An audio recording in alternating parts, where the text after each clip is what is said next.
Oh, good to see you again. Good to be with you. My title today is Not Wholehearted. In Jesus' Bible, the Hebrew Scriptures, this line is repeated, I think, most often of all. Oh, give thanks to the Lord, for he is good. His steadfast love endures forever. In so many ways, we have been blessed by his steadfast love. The Creator has established the heavens and the earth with all their creatures and has launched humankind on the long, long path towards a glorious destiny. We know what it is to be loyal in return for God's steadfast love.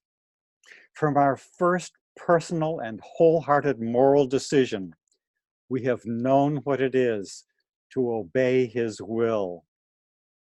The Spirit of God within us stays with us loyally, steadfastly, through thick and thin. We stray like lost sheep and stomp off like headstrong prodigal children. We are material creatures just getting started. On the path of evolution, we are the descendants of fighting animals. For our own self-protection as individuals and as a species, the Creator provided us with the flight or fight instinct, with fear and the sex urge.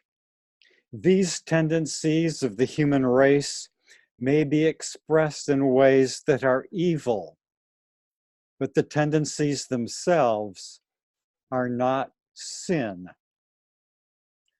Sin is more serious. How does that take hold? Our mustard seed faith is gradually sprouting and strengthening, but sometimes we become disloyal. Personal and wholehearted loyalty to the Father's will does not always dominate our choices.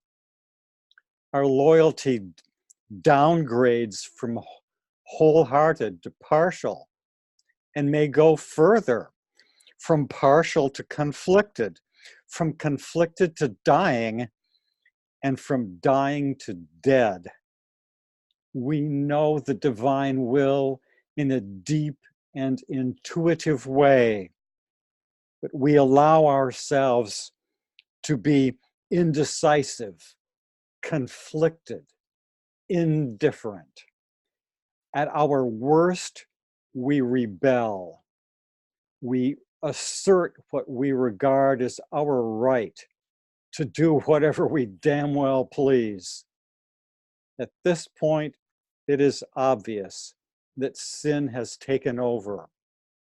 But the degrees of sin have been growing more serious, beginning with loyalty that is only partial. Sin weakens us. The mind is not as sharp. The soul's perception of true values becomes more cloudy. The connection with spirit becomes less and less clear and strong. The way of life is the path of wholehearted loyalty. The way of sin is the highway to death.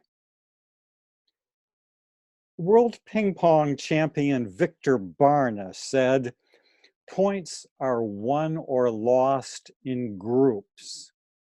In other words, after you lose a point, work extra hard to win the next one. When we lose a spiritual point by wandering into partial loyalty, we take time to come into the presence of God, taste and see that he is good, experience that steadfast love, and refresh our wholeheartedness by a new personal and wholehearted decision for His will of love. One last thought. Sports metaphors are unhelpful if they give the impression that we need to maintain energy exertion at a level that is unsustainable. It takes time to learn to mobilize all our powers of mind, soul, and body in a way that upholds the mind of perfect poise. Please join with me as I learn to sustain wholeheartedness in my loyalty to our Father's will of steadfast love.